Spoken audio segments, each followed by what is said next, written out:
Welcome back to Real Talk with Susan Stone and Kristina Supler. We are full-time moms and attorneys bringing our student defense legal practice to life with real, candid conversations. We deal every day with students with disabilities, and we talk a lot to those clients about sex. Obviously, most of the time, that's how they find us. They were accused of sexual misconduct. And what we find when we talk to our clients is that despite their disability, those students are the same in their desire for companionship and sexual experiences. What we also find when we talk to educators, especially for K through 12, is that this population is often overlooked when it comes to sex education, and there are specific challenges with students with disabilities in getting the education that they need. That's right, Susan. And we're so pleased to be joined today because this is such an interesting issue that comes up in so many of our cases, whether they're campus Title IX cases, special education cases, even some of our criminal cases. We're dealing with people in this population, and this lack of sex education is a recurring theme. So we're really pleased to be joined by today's guest, Katherine McLaughlin, who is the founder, CEO, and lead trainer for Elevatus Training. As a national expert on sexuality and intellectual and developmental disabilities, she trains professionals, parents, and individuals to become sexual self-advocates. She's the author of Sexuality Education for People with Developmental Disabilities curriculum. And as a person in a wheelchair, Katherine is disabled herself and has her own experiences that I'm sure undoubtedly inform her work. So, welcome, Katherine. Thank you. Great to be here. So that was a big intro to talk about Elevatus, and now it's time to break it down for our listeners. So let's start really broad. Tell us about Elevatus and your curriculum. Yeah, so we are basically an education service. So we have many different kinds of training, some in person, some online, as well as curriculum and tools that people can use to teach about sexuality education. What does that mean? Help us I'm sorry. understand. I don't understand. Help me when you say tools. Can you? Yeah. Help us understand. Absolutely. Yeah. So for example, the sexuality education curriculum that I developed years ago with a group of self-advocates, so people with intellectual developmental disabilities. And there's 22 lessons in that curriculum, and it really helps people go through. There's a script, there's handouts, because that's the hard thing is it's hard enough to talk about this topic, but then you have to go find pictures and tools. And so how can we make it easier for people by creating these tools that they can then use to have these classes or discussions? You know, I just have to remark, I have a really good friend who's starting a curriculum on cooking and is doing pictures and videos and using computer software imaging to even explain things like how to make a peanut butter jelly sandwich, how to make a tuna fish salad sandwich. So I can only imagine how complicated it is to make a curriculum around sex education. Yeah. Katherine, I have to ask because I'm quite curious. What brought you to this work? Yeah. Well, as you mentioned in my intro, I, in my 20s, experienced an accident and started using a wheelchair. I have a spinal cord injury. So I just having that experience, and I was really the same person the day before the accident as I was the day after, but yet I was being treated differently. And so I started to become more aware about disability and how people treat people with disabilities. So that was happening. And at the same time, I was working for Planned Parenthood of Northern New England, and special educators and developmental disability agencies reached out to me saying, can you help us with this? So both of those things happened at the same time. And so I just started working with this population and has taken off from there. When you say this population, I mean, disability can be a very broad term, ranging from perhaps someone with a spinal cord injury or blindness, autism. So what disabilities does your curriculum cover, or who's your sort of target audience? Yeah. So there's so many different terms, but I would say people with neurodiversity, So it could be someone with autism, but it could also be someone with Down syndrome. But it's usually intellectual developmental disability. Sometimes there's physical as well, but this is a population that needs very concrete, like you were saying, around cooking, very concrete skills and descriptions and to really understand. So taking abstract concepts and breaking them down and making them very concrete. Does it cover students with blindness? Do you have a curriculum in Braille or other physical disabilities? Yeah, it's not intended for that population, but we do have some people that might need the curriculum in large print. We haven't had anyone requested in Braille yet, so we haven't done that. But we have had quite a few people who have attended who are deaf. And so we have interpreters on our training, on Zoom with us. And I think what you're bringing up is this idea of access. And how do we, people with disabilities, whether they're blind or deaf or they have an intellectual disability, don't have the same access that other people do. And it could be to buildings or it could be to education. And so I'm really trying to eliminate those barriers. And, to be honest, I am very interested in physical disability and sexuality, but there was less interest in that. I mean, I'm not sure that people with physical disabilities have less interest. But as far as a culture, we tend to look at things as problems, right? So we're not proactive about anything. So people with intellectual disabilities might be charged with a sex crime or might do something publicly, that you're supposed to do in private. And so it tended to be a population where people were looking for help. Where people with physical, I think people are interested, but there's less of an urgency maybe around that? Yeah, urgency or crisis. Yeah. I would like to say that Kristina and I have worked on a lot of cases on criminal cases where there have been intellectual disabilities, but you're right. We have not worked on a case where it was more of a physical disability like a spinal cord injury. But let's take the spinal cord injury. Let's talk about it. Mm-hmm. Tell us about your curriculum in terms of what are the sexual needs of that population and what do you communicate with them? Do you go as granular as positions in sex, how to have sex? Yeah. So the population I'm focused on is not spinal cord injury. That's what I have. But the ones I'm talking to are people with intellectual disabilities. So we do talk about what is sex, the different kinds of sex, and what does that mean? A big piece that I work on with this population is bodily autonomy as well. Like it's your body and your life, and you get to decide what's right for you. So not only is it talking about sex, but it's also like you get to decide what you want in your life or don't want in your life as well. But yeah, it's not like a how-to, but it's more of these are the different types of sexual acts that people do with one another. Well, but I'm going to challenge you a little bit on this because I think that there are a lot of students in that population or young people who are confused. They don't know what it means to masturbate, where to masturbate, how to masturbate, when to masturbate. When to masturbate. We've had a case. We've had many cases involving masturbation gone wrong. Let's put it that way. And we find that sex education will talk a lot about bodily autonomy, but it neglects the big issue. I'm having these feelings, which every human has. How do I satisfy that? Yeah. Well, first thing is not everyone has sexual feelings, which is, kind of a new thing for us to think about, that there are people that really do feel asexual. And I'm not talking about people with disabilities, just the general population. So some people don't. Right. But I do teach, what are sexual feelings? What are those feelings? Now, I do get into detail and I say, okay, so if you have those sexual feelings, what are your choices around those sexual feelings? So first, you can try to stuff them and ignore them. And most people say that doesn't work. You can acknowledge that you feel those sexual feelings for someone. Just keep it to yourself. Keep it private.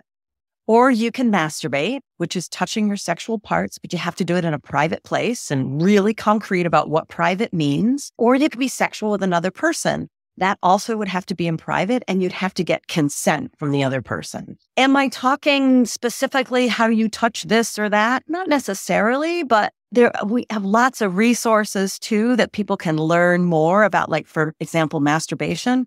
There's a video that people can watch to learn how to masturbate that have intellectual developmental disabilities. It's not something I would show in a class, but it's a resource that I would tell someone about. Or parents have said to me, do you have access to that so I can show it to my son or my daughter? So I do think we're getting to some of those deeper issues like you're talking about beyond bodily autonomy. But yeah, so maybe that, I don't know if that satisfies your curiosity.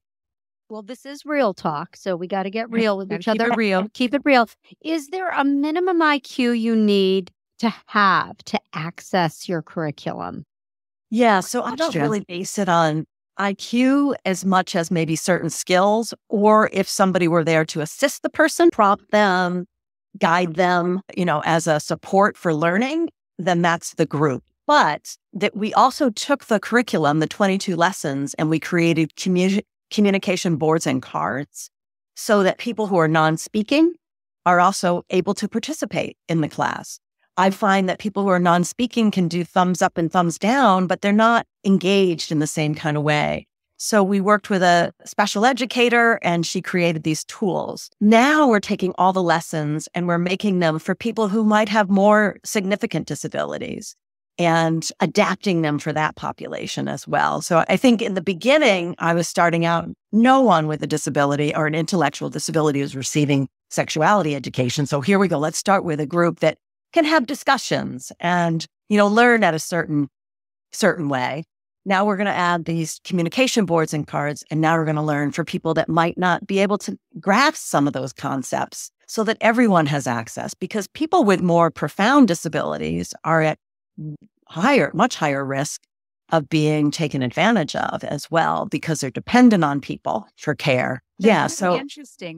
This theme you mentioned of access and providing access. Let's face it, talking about sex is often difficult for a lot of people. Susan and I, in our law practice, we end up talking about sex inevitably every single day. It's just part and parcel with our work. And I'm sure the same is true for you. So it's something that we're very comfortable doing. But I know parents in particular, with even neurotypical children, struggle with the sex talk. And I say talks plural because I think there should probably be more than one, let's face it. So my question for you is, tell us about how you create the curriculum to help train parents to have conversations with their children and other individuals with disabilities. Or is it a separate curriculum that Elevatus you can buy or purchase? Yeah, so it is a separate curriculum. So we have a 3-day training that has 3 curriculum. One is the sexuality education one that I've been talking about. One is for leading parent workshops, and one is for training other staff. Because it does seem like you have to have all these pieces in place, or you're going to get these mixed messages from parents, and compared to the class. So how do we train everyone to be able to address this?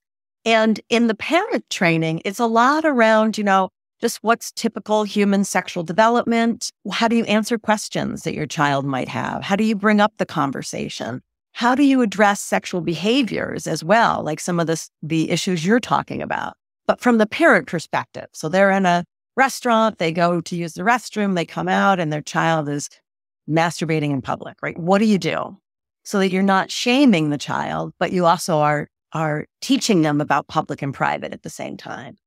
So it helps parents answer questions, respond to behaviors. And then the staff training, it's a lot of that as well. But for staff, there's more of a focus on what are your values around sexuality? And it's okay to have values. It's important to have values. But in your professional role, you have to set them aside, because a lot of staff don't have the skills to talk about this. And all they have is their values. So they rely on values to teach versus information and skills. And so I just want to challenge you here. Values, or it's kind of both. Yeah. So for example, so we have a list of scenarios and staff look at that, and it's, how are you, is it okay for a 16-year-old to have sexual intercourse? Is it okay for a person with a penis to refuse to use condoms? Is it okay for someone to have 3 abortions, right? So those kinds of topics. And it's okay to have uncomfortable feelings, gut feelings. For yourself personally, you wouldn't do that or that. But when we're in a professional role, we have to learn to set those aside and be there for the individual, because it's not our role to share our values. So that's another piece of it, is just getting clear about what yours are, because then you're less likely for them to come up, or you're at least more aware of what your values are. And then if someone says, I'm 16 and I want to have sex, that we don't say, oh my God, you're too young. Yes or no, don't, put a stamp of approval on it, or, dismiss it as something that's wrong, inappropriate, whatever it might be. But Katherine, have you changed the curriculum at all with the abortion issue in some states now, putting deep restrictions on access? And I can't imagine, have you dealt with people who tell you or report pregnancies with people, women who are girls who are severely intellectually disabled? I think it's such a challenging landscape to navigate to begin with. And then if you're a member of if you have a disability, and navigating it can be so difficult. Yeah, we don't talk about this. Everybody's talking about abortion as it relates to unplanned pregnancies for typical women. And we talk about how you can always access the next day Plan B or emergency contraception. But what do we do when someone who's severely disabled probably doesn't even know about? Right. All of a sudden, I'm thinking about this topic and this issue, and my mind is going, psh.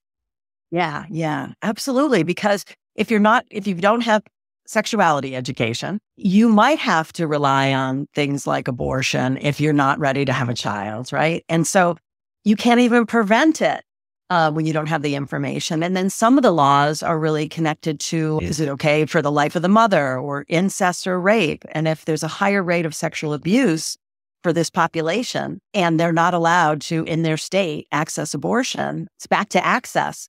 But I haven't heard anything specifically yet, because I feel like it's just starting to unfold. But to me, it makes me want to do more sexuality education. So at least people have the tools to make decisions before something happens, that they can't terminate a pregnancy because of their state laws. You dealt with situations where young couples come to you, or education about they want to be parents and whether they're capable of being parents? Oh, that's a great question. Yeah. So there's a group now, and the website is www.achancetoparent.net. And it is for people with intellectual developmental disabilities that are wanting to become parents or are parents. And many of the self-advocates work and give advice to other parents that have children themselves. And what they've done is some research where they provided support for people with intellectual developmental disabilities in being parents. And they found that they were less likely to lose their children because they had the support. And it's the same thing as sexuality, right? If you don't have the education, you're not going to be as successful. And so this is a new group. So I've been doing this work for a long time. There wasn't anything for people with intellectual developmental disabilities around parent and learning about parent education, or very little. And so a lot of them did lose their children. Katherine, you talk a lot about sexual self-advocacy. So tell us more about what does that really mean? Yeah. Especially, and now we're talking about maybe people with disabilities want to be mommies and daddies. Mm-hmm. So what does that mean? Right. So so if we think of self-advocacy just on its own, it's speaking up to change your story, support others, make decisions, problem solve. So if we add sexuality or sex to that, or sexual, then we're talking about things within relationships as well as about relationships. So it's two parts for people with disabilities, because the general population, we assume that most people will be in some kind of sexual romantic relationship at some point, right? Parents and teenagers might disagree on when, but we sort of assume that. But for people with disabilities, they have to speak up for their their right and their desire to be in relationships. I mean, you started it off saying population that's particularly vulnerable to abuse as well, correct? Yes, yes, yes. So so speaking up that you want to be in a relationship, and then speaking up if someone is asking you to do something that you don't want to do and you feel uncomfortable, being able to speak up. So it's sort of two parts, right? It's within relationship, and then it's just about relationships. So how do you... As a parent, you want to protect. Could it even be self-advocacy saying, I want a boyfriend or a girlfriend or a partner just like everyone else. You need to let me be like everyone else. Yes, yes, yes. Because what happens is a lot of self-advocates say when people deny or restrict, they work around them. And so they sneak, right? Like most of us would do. If we were restricted from doing things we wanted to do, we sneak. And then if something bad happens, we can't go to that person. So wouldn't we want to be involved in helping them sort all this out rather than trying to control or restrict? And many self-advocates say to their parents, let me make mistakes. I know it's hard, but let me make mistakes because then I'm alive and I'm growing and I'm changing. We love certificates. Kristina and I have a certificate in restorative justice, positive discipline, crisis communication. You name it. We've done it. We've learned about it. We are lifelong learners, and we're always looking to add different tools to make us better people, better parents, better lawyers, just to enrich our knowledge. And I noticed you are a certified sexuality educator by AASECT, AASECT. If I butchered that, help me.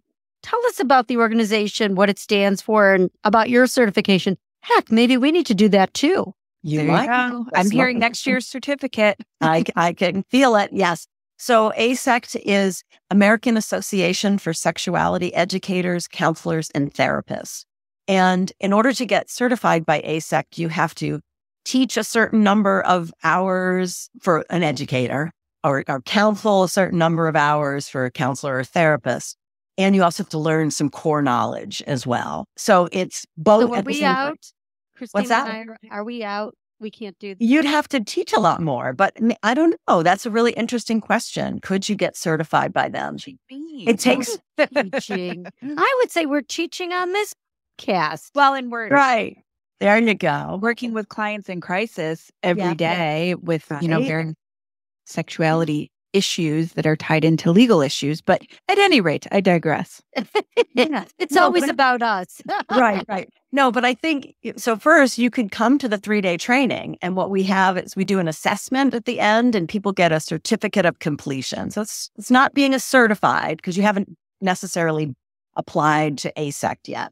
But you would learn an awful lot about teaching, talking to parents, talking to self-advocates, talking to other staff. So that might be the first step. And you have a saying on your website, nothing about us without us. Tell our listeners, what does that mean? And who coined that phrase? Yeah, so it's part of the self-advocacy movement. And when I first started doing this work, I thought, okay, I'm an educator. I'm going to create these lessons and I'm going to teach them. And I went to work with Green Mountain Self-Advocates there in Vermont. And they said, right out of the gate, they said, nothing about us without us, which means whoever you're going to teach, we need to be involved in creating the materials. And so they reviewed all the curriculum lessons and we made edits based on their input. And then they said, oh yeah, we also want to be one of the teachers of the curriculum. So it's actually designed because of Green Mountain Self-Advocates and them saying nothing about us without us. It's designed to be team taught, whether it's self-advocate, someone with an intellectual developmental disability, and a professional team, and they teach classes. So, for example, there's a project in Michigan, and they have 28 teams at this point. So pretty much anywhere in Michigan, you can access sexuality education, and one of the teachers is someone with an intellectual developmental disability. So it's nothing about us without us. Exactly. Oh, light bulb moment. Yes, right? Yeah. Katherine, it's been a real pleasure speaking with you today, and I think you've offered so much for our listeners. I'm just wondering, before we wrap this up, do you have any final tips or thoughts you want to share with our listeners? Or anything we didn't ask you that you wish we would have? Yeah. I think, just kind of one little bit of advice is is sort of thinking about the messages that we give in our culture about sexuality. And many of us, when we think about growing up, got like, don't do that. Or I don't know if you saw the Mean Girls movie when the physical education teacher said, yeah, right.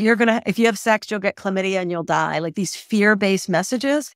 And that, why do we do that? And to have people really think like, why do I give negative messages? This is supposed to be a positive part of people's lives. And yet we're so anxious and fearful about it. What would it be like if we just switched that and said, like people do in Denmark, this is part of people's life. Let's educate early. And so I would say, think about the messages you're giving around sexuality. And are you giving positive messages or not? And why not? Did you hear that, everyone out there? Well, thank you again. It's been a real treat chatting with you today. And we're so pleased you're able to join us. This has been an eye-opening conversation. And I'm going to forever think about that inclusivity in the concept about nothing about us without us. I love that inclusivity. Thank you, Katherine. And to everyone out there, really look at that Elevatus website. There's some good stuff out there. Thanks for listening to Real Talk with Susan and Kristina. If you enjoyed this episode, please subscribe to our show so you never miss an episode. And leave us a review so other people can find the content we share here. You can follow us on Instagram. Just search our handle @StoneSupler. And for more resources, visit us online at studentdefense.kjk.com. Thank you so much for being a part of our Real Talk community. We'll see you next time.